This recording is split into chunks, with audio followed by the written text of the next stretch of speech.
Hello students. Semiconductor इस topic में हमने कई प्रकार के पीएन जंक्शन डायोड देखे। सब में पहले हमने पीएन डायोड को स्टडी किया। उसके बाद हम Zener diode as voltage regulator ये भी हमने स्टडी किया। फिर हमने लाइट इमिटिंग डायोड जो लाइट इमिट करता है वो हमने पढ़ा। उसके बाद हमने फोटो डायोड जो लाइट पड़ने पे फोटोन पड़ने पे जो काम करता है वो हमने पढ़ा। और आज हम पढ़ेंगे सोलर सेल। सोलर सेल ये एक ऐसा सेल है जिसे हम फोटो वोल्टिक सेल भी कहते हैं, जो लाइट एनर्जी को इलेक्ट्रिकल एनर्जी में कन्वर्ट करता है। यानी सोलर एनर्जी को वो इलेक्ट्रिकल एनर्जी में कन्वर्ट करता है। और ये एक बहुत बड़ा रिवॉल्यूशन है इलेक्ट्रिकल और इलेक्ट्रॉनिक्स फील्ड में, क्योंकि आज हर एक घर के छत पर आपको सोलर पैनल, क्योंकि सोलर पैनल पे आज हर एक डिवाइस काम करता है। वो इंडस्ट्रियल यूज में भी सोलर पैनल यूज करते हैं आजकल। और आजकल घर पर भी एक अक्षय ऊर्जा यानी कि जो नहीं खत्म होने वाली ऊर्जा इसे हम यूज करते हैं। एक अल्टरनेटिव है आज के इलेक्ट्रिक सप्लाई को। और ये आगे आने वाले ज़माने में मैं कहता हूँ कि ये एक बेहतरीन एक ऑप्शन रहेगा इलेक्ट्रिकल ऑप्शन के लिए। यानी कि आप instead of using the supply by the electric department, you can use your own, you can generate your own electricity on your roof and you can use it for your home purpose. तो देखते हैं कि सब में पहले इसका working क्या है। मैं यहाँ दिखाता हूँ कि ये आपका पी टाइप सेमीकंडक्टर स्लैब है और इसके ऊपर एक थिन लेयर है एन टाइप सेमीकंडक्टर की, और उसके ऊपर एक कोटिंग है जिसे हम कहते हैं एंटी रिफ्लेक्टिंग कोटिंग, और उसके ऊपर है एक ग्लास कवर। ओके, मैं फिर से बताता हूं आपको। ये ग्लास कवर है जो कि इसको प्रोटेक्ट करे, इसे लगा हुआ है। उसके नीचे एंटी रिफ्लेक्टिंग कोटिंग है जिसका काम यह है कि जो भी रेज आ रहे हैं सन से, वो सन रेज को पूरा एब्जॉर्ब करने का काम वो करती है ये एंटी रिफ्लेक्टिंग कोटिंग। यदि रिफ्लेक्शन हो तो होगा ये कि सारे जो रेज आ रहे हैं सन के वो एब्जॉर्ब नहीं होंगे इस पे, और वो रिफ्लेक्ट हो जाएंगे। वो रिफ्लेक्ट नहीं होना, इसलिए हम यहाँ पे एंटी रिफ्लेक्टिंग कोटिंग लगाते हैं। और ये एक थिन लेयर है एन टाइप सेमीकंडक्टर का, यानी पी टाइप का बड़ा स्लैब, उसके ऊपर एक एन टाइप की थिन लेयर। ओके, और उसके ऊपर एंटी रिफ्लेक्टिंग कोटिंग लगी हुई है। लेकिन उससे पहले ये जो मेटल कांटेक्ट है, ये मेटल कांटेक्ट में भले ही ऊपर दिखाया हूं, एक्चुअली मेटल कांटेक्ट जो होता है ये एन कोटिंग को लग के होता है। ये जो एन कांटेक्ट होता है ये यहां पे रहता है। ये जो कांटेक्ट है ये यहां पे रहेगा। ओके, ये मेटल कांटेक्ट यहां पे रहेगा। ओके, इसमें ऐसे करता हूं, ये मेटल कांटेक्ट आपका यहां रहेगा। तो ये हो गया आपका पी एन जंक्शन। और आपको पता है जब भी पी टाइप रीजन और एन टाइप रीजन ये साथ में आते हैं, जब पी टाइप और एन टाइप रीजन ये जब साथ में आते हैं तो वहां बनती है एक डिप्लेशन रीजन। तो वो डिप्लेशन जो रीजन रहती है, डिप्लेशन रीजन यानी कि आपको पता है कि पी टाइप के जो होल है वो शिफ्ट हो जाते हैं कुछ एन टाइप में, पी टाइप के होल एन टाइप पे शिफ्ट हो जाते हैं, और एन टाइप के कुछ इलेक्ट्रॉन वो इस तरफ शिफ्ट हो जाते हैं। तो there exist one depletion region जिसका बैरियर पोटेंशियल 0.7 वोल्ट रहता है। तो होता यह है कि जब ये सन रेज इस पर हिट होते हैं, जब सनरेज यानी कि क्या, सनरेज यानी कि फोटोन, जैसे कि फोटोन यानी फोटोन की एनर्जी क्या होती है, E = H × न्यू। जब ये सनरेज इस पे हिट होंगे वो पेनिट्रेट करेंगे एंटी रिफ्लेक्टिव कोटिंग के साथ, ऑब्जर्व करके नीचे आएंगे और वो हिट करेंगे ये डिप्लेशन रीजन पे। वो हिट करते हैं यहाँ पे ये डिप्लेशन रीजन कहाँ होगी, ये डिप्लेशन रीजन यहाँ होगी। ये आपकी डिप्लेशन रीजन है, ये आपकी डिप्लेशन रीजन। तो यहाँ पे आपको पता है यहाँ होल होंगे, यहाँ पे इलेक्ट्रॉन होंगे नेगेटिव।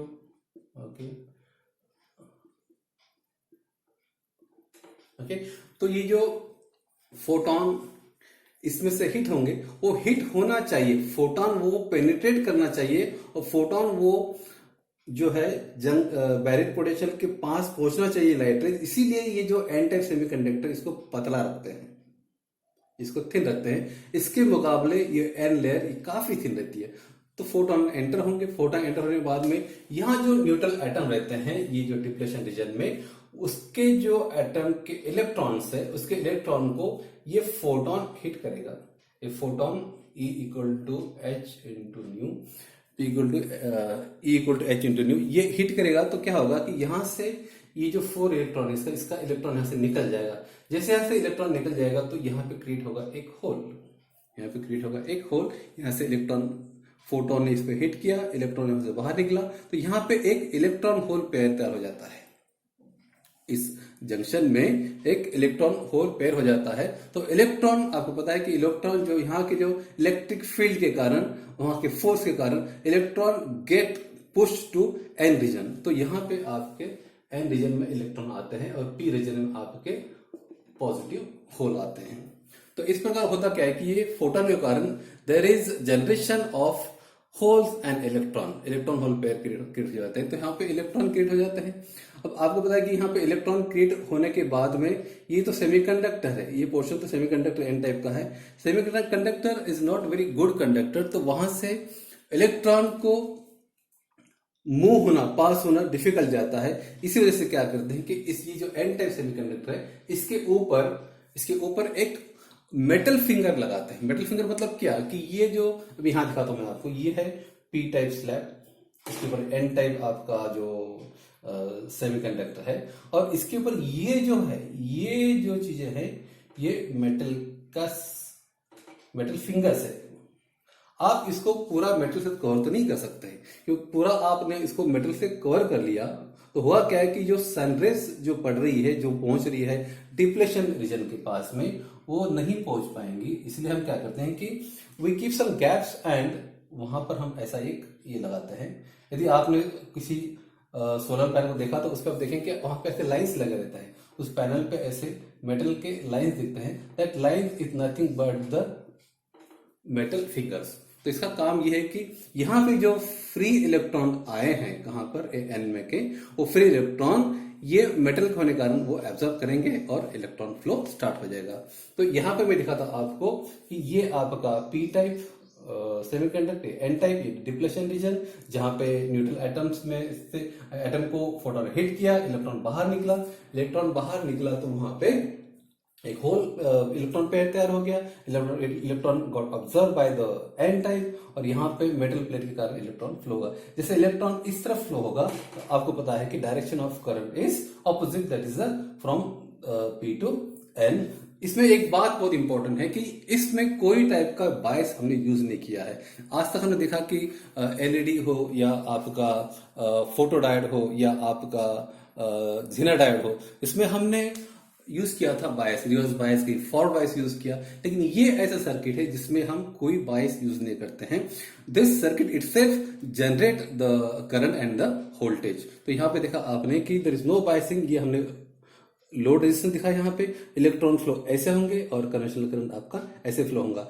सो इस प्रकार इसमें एक वोल्टेज जनरेट होगा। ये वोल्टेज का जो रेंज है, एक सेल मान लो ये इसका बहुत कम वोल्टेज जनरेट करता है, लगभग 0.5 वोल्ट से लेकर 1.2 वोल्ट तक एक सेल, सोलर सेल आपका जनरेट करता है। लेकिन आपने बड़ा पैनल यूज किया तो आपको ज्यादा वोल्टेज मिलेगा। और आजकल देखते हैं आपकी कई जगहों पे, कई एकड़ में, कुछ एकड़ में यानी बहुत बड़े लैंड पर ये सोलर सेल के पैनल बैठाते हैं और उससे बहुत सारी इलेक्ट्रिसिटी जो जनरेट होती है। तो मैं फिर से एक बार रिपीट करना चाहूंगा और उसके बाद में इसके एडवांटेज बताऊंगा।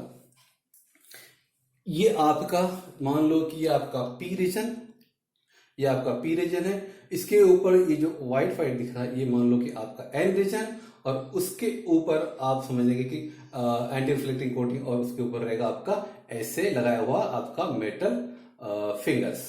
तो होगा ये कि पी टाइप में आपका होल होता है, एन टाइप में आपका इलेक्ट्रॉन होते हैं। जब यहाँ पर डिप्लेशन रीजन फॉर्म होगा तो होगा क्या कि some holes, some electron from N side will shift to P region, और वहां पे आपको पता है कि एक बैरियर पोटेंशियल क्रिएट होगा। तो होगा क्या कि जब ये सन रेज उस पर पड़ेंगे, सन रेज ये पेनिट्रेट करके ये डिप्लेशन रीजन के जो न्यूट्रल एटम है उस पर हिट करेंगे। वहां का जो एटम है उसके जो इलेक्ट्रॉन, एक इलेक्ट्रॉन मान लो बाहर निकल गया तो वहां पे इलेक्ट्रॉन और होल क्रिएट हो जाएगा। वो जो इलेक्ट्रॉन वो सेमीकंडक्टर से फ्लो नहीं होगा, इसलिए वहां पे लगा देते हैं हम एक मेटल फिंगर का ऐसी प्लेट्स जो कि थोड़ी डिस्टेंस के क्रिएट रखते हैं, क्योंकि उसमें गैप होना चाहिए ताकि सोलर की जो रेज है वो पास हो जाए डिप्रेशन के लिए। तो वो ये जो metal finger they will absorb the electron and electron will flow. So this way there will be the current flow, and then because of that current there will be a voltage, and that voltage will be used for running any electrical devices. तो ये तो हो गया इसका function. इसमें मैं load resistance दिखाया RL, इसकी जगह पे कोई इलेक्ट्रिक आपका गैजेट हो सकता है। और अब इन शॉर्ट में आपको कुछ पॉइंट्स जो लिखे हैं वो मैं आपको यहाँ बताऊंगा, जो पॉइंट आपको पढ़ाई करते समय काम में आएंगे, या आप एग्जाम में जब आप कोई क्वेश्चन का आंसर दोगे तब। समय पहले तो इसे हम फोटोवोल्टिक सेल कहते हैं। उसके बाद में इंपॉर्टेंट पॉइंट ये है कि ये सोलर एनर्जी को ये कन्वर्ट करता है इलेक्ट्रिक एनर्जी में। उसके बाद ये इसमें ये तो पी टाइप सेमीकंडक्टर है बहुत बड़ा, उसके ऊपर हमने लगाया है एन टाइप का थिन लेयर, और उसके ऊपर है हमारा मेटालिक कॉन्टैक्ट जो कि ये मेटल फिंगर के टाइप पे हम यूज करते हैं। इसके ऊपर एक एंटी रिफ्लेक्टिंग कोटिंग लगाते हैं। उसका काम यह है कि जो भी रेज आएंगे सन के वो सारे रेज यानी वो जो फोटोन है वो सारे एब्जॉर्ब हो जाने चाहिए, इसलिए हम उसको एंटी रिफ्लेक्टिंग कोटिंग लगाते हैं। डिप्लेशन रीजन फॉर्म होता है PN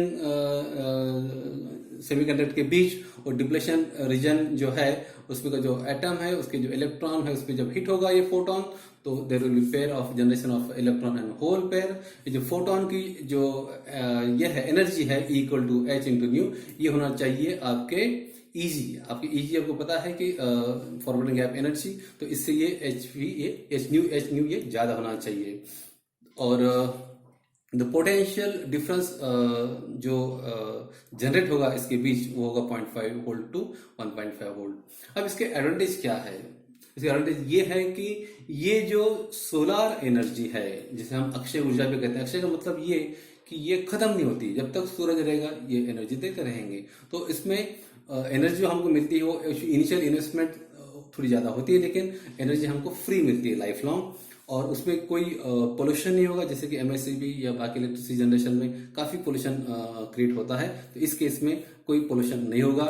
this particular solar system is very durable and very hardly any maintenance काफी कम होता है इसका।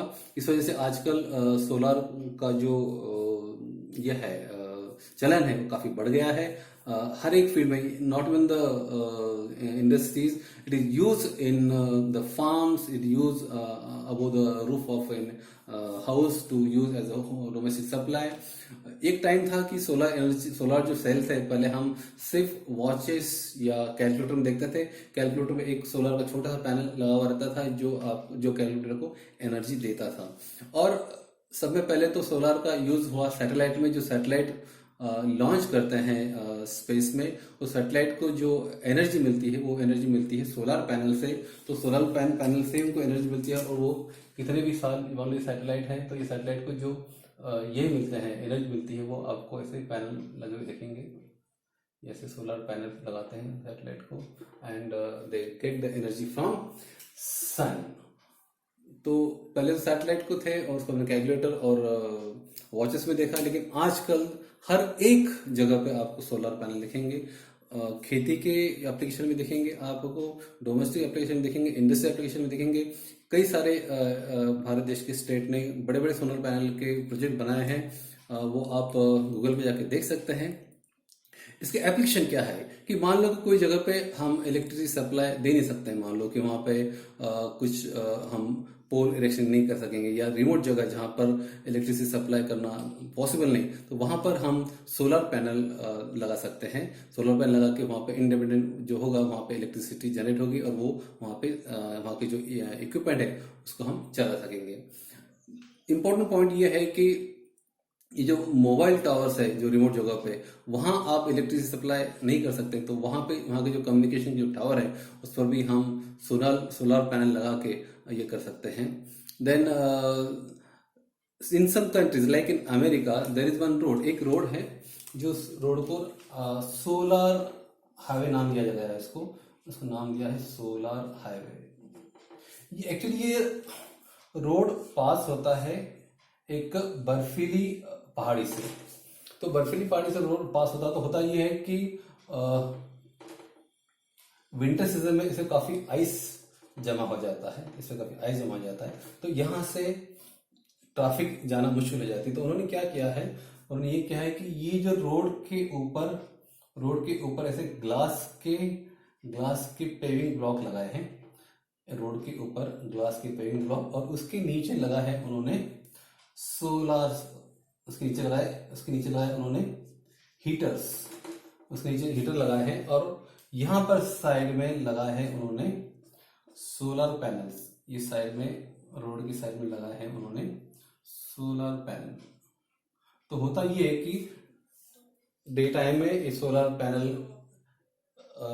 सनरेज एब्जॉर्ब करते हैं और वो इलेक्ट्रिसिटी जनरेट करते हैं। बिकॉज ऑफ दिस इलेक्ट्रिसिटी होता ये है कि यहाँ के जो हीटर्स हैं, ये जो रोड के नीचे बिछाए हुए जो हीटर्स हैं, वो हीटर्स ऑन हो जाते हैं, उसमें एक गर्मी पैदा करते हैं, तो इसके ऊपर का जो आइस है वो आइस पूरा मेल्ट हो जाता है। और साथ ही उन्होंने क्या किया है कि ये साइड में उन्होंने इसका लाइट्स भी लगा दिए हैं। तो कहने का मतलब कि ये सोलर पैनल इलेक्ट्रिसिटी जनरेट करेंगे, और ये जो रोड के नीचे वो हीटर लगे हुए हैं, वो हीटर से एक टेम्परेचर जनरेट होगा, उस टेम्परेचर के कारण इसके ऊपर जमा हुआ जो बर्फ है, वो आइस है, वो मेल्ट हो जाएगा और रोड क्लियर हो जाएगा। साथ ही ये इलेक्ट्रिसिटी का यूज उन्होंने ये जो लाइट्स है इसके लिए भी किया है। तो इसलिए आजकल सोलर जो इलेक्ट्रिसिटी है वो बहुत चलन में है, और कई देशों में इसमें इसका यूज बहुत बढ़ गया है। तो आज के लिए इतना ही, दैट्स इट, थैंक यू।